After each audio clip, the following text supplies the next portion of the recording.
So hello everyone, welcome to my new blog. So अभी रात के बज रहे 9:30 और आज का पूरे दिन ब्लॉग बनाने का तो टाइम ही नहीं मिला जैसे कि का।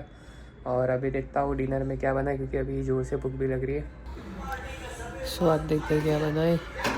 और ये है वघारेली खिचड़ी और ये है सादी खिचड़ी मूंग की दाल की। और इसमें क्या है, क्या, ओहो, इसमें है गाजर का हलवा। अरे ये तो तेल है, थोड़ा फट गया। अच्छा तो अभी, और ये तारक मेहता का उल्टा चश्मा। सो जैसे कि अभी ये नया साल है 2026 और जैसे कि हम देखते हैं कैलेंडर चेंज होता है, तो कभी कभी मन में क्वेश्चन भी आता है कि कैलेंडर कहाँ और कैसे किसने बनाया। तो उसके बारे में मैं आज बताता हूँ। तो सबसे वो सुमेरियन सभ्यता के लोगों ने बनाया, फिर उसके बाद बेबीलोन ने भी और एसीरियस सभ्यता के लोगों ने भी कैलेंडर बनाया। और वो जो कैलेंडर है वो देखते थे कि चंद्रमा के आधार पर उन्होंने कैलेंडर बनाया था कि जो चंद्रमा की जो कला है 29 दिन में फिर के वही दोहराती है। तो फिर उनके हिसाब से 29 दिन का एक महीना रखा था और चंद्रमा के हिसाब से उन्होंने फिर इस तरह उन्होंने 12 महीने में डिवाइड किया। और कुछ महीने 29 दिन के होते थे और कुछ महीने 30 दिन के, और ऐसे टोटल 12 महीने के उनके 354 दिन, 354 डेज पूरे साल का ऐसा कैलेंडर के। फिर 2500 साल ईस्वी सन पूर्व मतलब, और मतलब बोलो तो 4,500 साल पहले इजिप्टियन सभ्यता के लोग हैं, उन्होंने कैलेंडर बनाया और उनके हिसाब से एक महीना 30 दिन का होता था और साल के एंड में 5 दिन एक्स्ट्रा छुट्टियाँ मनाने के लिए दिया जाता था। और इस तरह उनका पूरा कैलेंडर का जो दिन था एक साल का 365 दिन का था। और वो लोग क्या मानते थे कि पृथ्वी स्थिर है, चंद्र सूर्य पृथ्वी के आजू बाजू चक्कर लगाते। और इस हिसाब से उनने एक और पॉइंट जो साइरस नाम का तारा है जो सूर्य के काफ़ी नज़दीक है, और तो उनको भी ध्यान में रखकर उन्होंने ये फिर जो अभी हम जो कैलेंडर यूज़ करते हैं वो आता है रोमन सभ्यता से। जो उनके जो पहले के जो राजा थे रोमलस करके, उन्होंने कैलेंडर के नाम दिए थे और उनके हिसाब से उन्होंने पूरे साल को 10 महीने में डिवाइड किए थे और उसमें 30 या फिर 31 दिन उसमें रखे गए थे, लेकिन उसका कोई वैज्ञानिक आधार नहीं था। और रोमन कैलेंडर स्टार्टिंग में मार्च से शुरू होता था और दिसंबर को ख़त्म होता था। और मार्च यानी फर्स्ट मंथ और दिसंबर यानी 10वां मंथ। इसलिए आप अगर देखोगे जो लास्ट जो 4 मंथ है उसके नाम सितंबर, अक्टूबर, नवंबर, दिसंबर। सप्ट मतलब 7, ऑक्ट मतलब 8, 9 9 અને डेका मतलब 10। तो इस हिसाब से वो महीने के नाम के हिसाब से रखे थे 8, 9, 7, 8, 9, 10।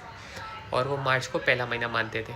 और इस हिसाब से 10 महीने के, और कुछ महीने में 30 दिन और कुछ महीने में 31 दिन, और टोटल साल के 304 दिन होते थे।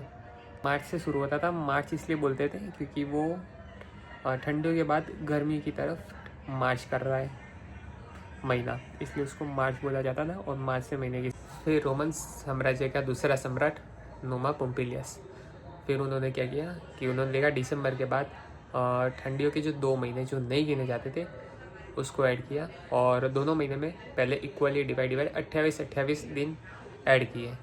इस तरह 54 दिन ज़्यादा ऐड होने के कारण टोटल आप देखोगे तो 360 दिन। और ये जो कैलेंडर है वो लगभग 700 साल तक यूरोप में चल रहा था। फिर बाद में जूलियस सीजर जो रोमन साम्राज्य के शासक बने, फिर वो इजिप्ट यानी मिस्र गए थे और वहाँ उनकी शादी हुई थी। और वहाँ के खगोल शास्त्रियों से उन्हें पता चला कि यहाँ का कैलेंडर के हिसाब से साल के 365 दिन होते। वहाँ पता चला कि पृथ्वी को पूरा एक चक्कर पूरा होने में 365.25 डेज लगते, इसलिए ही इजिप्टियन कैलेंडर में 360 + 5 डेज एक्स्ट्रा दिए जाते थे। तो फिर जूलियस को ऐसा लगा कि रोमन कैलेंडर में चेंज करना चाहिए क्योंकि ये साइंटिफिक अच्छा रहेगा, प्रूवन भी है। तो फिर जूलियस ने कैलेंडर में चेंज किया। फिर बाद में जूलियस सेरस ने एक खगोल शास्त्री की सलाह के अनुसार फिर 2 महीने ऐड किए, और फिर उन्होंने हर महीने में जो दिन आते थे उनको भी चेंज किए। उन्होंने देखा कि 365.25 डेज़ का एक साल होता है, तो फिर 3 साल 365 दिन का रखा, और बाद में जो चौथा साल आता है वो 366 दिन का रखा कि ताकि जो 0.5 जो हर साल में जो एक्स्ट्रा बचता है वो लास्ट 4 ईयर में ऐड हो जाए, इस तरह लीप। फिर उन्होंने जो 2 महीने ऐड किए तो उसका फिर नाम भी कैसे रखा वो भी मैं बताता हूँ। क्योंकि फर्स्ट जो जनवरी रखा वो पहले उनका नाम था जानस, जो रोमन के जो देवता है उनके 2 सर होते थे ऐसा मानता था, एक जो भविष्य काल बताता है और एक भूतकाल बताता है। तो ये ध्यान में रख के फर्स्ट महीना जनवरी रखा गया और तभी से ही साल का पहला दिन। और दूसरे महीने का नाम फेब्रुआरी रखा गया था, जो वहाँ पे एक उत्सव बनाया जाता है और इसलिए उसके दिन भी कम रखे गए थे। और फिर इस कैलेंडर का नाम जूलियस कैलेंडर रखा गया, क्योंकि ये जूलियस द्वारा बनाया गया है इसलिए उसका नाम जूलियस कैलेंडर रखा गया।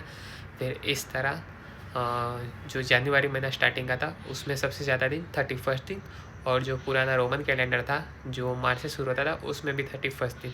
फिर ऐसे 31 और कुछ महीनों में 30 दिन रखे गए और ऐसे 365 और 366 दिन का कैलेंडर बनाया गया जूलियस द्वारा।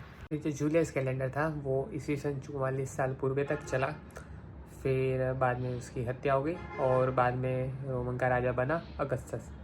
और जूलियन की याद में जो क्वांटरस महीना जो अभी जुलाई बोलते हैं 7वां महीना, तो उसकी याद में जूलियस की याद में उसको जुलाई बोला जाता है। अगस्टस ने 47 महीने यानी जो 8वां महीना था अगस्त बोलते हैं उसको, उस महीने में उसने काफ़ी युद्ध लड़े थे और वो उसके लिए महीना अच्छा था। तो फिर उसने सोचा कि अब वो वहाँ का राजा है तो वो इस महीने का नाम बदल कर अगस्त रखेगा, ठीक है। और जबकि जो जुलाई का महीना था उसमें 31 दिन होते थे, तो उसने सोचा कि वो भी अब जूलियस के बराबर है तो उसके महीने में भी ज़्यादा दिन होने चाहिए। तो पहले क्या था, फेब्रुआरी के महीने में 29 और 30 दिन होते थे, लीप ईयर का 30 दिन और ऐसे 29 दिन। तो फेब्रुआरी का एक दिन उठा के उसने अपने महीने में डाल दिया अगस्त में। इस तरह अगस्त में 31 और जुलाई में भी 31 दिन होते हैं, जबकि फेब्रुआरी में 28 दिन होते हैं। और जबकि जूलियस कैलेंडर था उसके हिसाब से साल का दिन 365.25 डेज़ का होता था। जबकि बाद में जब साइंस आगे बढ़ा तो फिर पता चला कि साल का एक दिन 365.25 नहीं 24 समथिंग ऐसा कुछ होता है। तो फिर तब की वजह से उन्होंने 1582 की साल में फिर उन्होंने एडजस्ट करने के लिए 10 दिन को गायब कर दिए। तो आप 1582 का अगर आप कैलेंडर खोलोगे अक्टूबर महीने का तो आप देखोगे 4 के बाद सीधी 15 तारीख होगी। आप आपके मोबाइल में कैलेंडर में देख सकते हो 1582 का कैलेंडर अक्टूबर महीने का 4 के बाद सीधी जो डेट आएगी 5 नहीं सीधी 15 आएगी। 10 दिन गायब कर दिए। सो गाइस, ये था मेरा आज का ब्लॉग एंड आई होप मेरा आज का ब्लॉग आप लोगों को अच्छा लगा हो। And please like share and subscribe.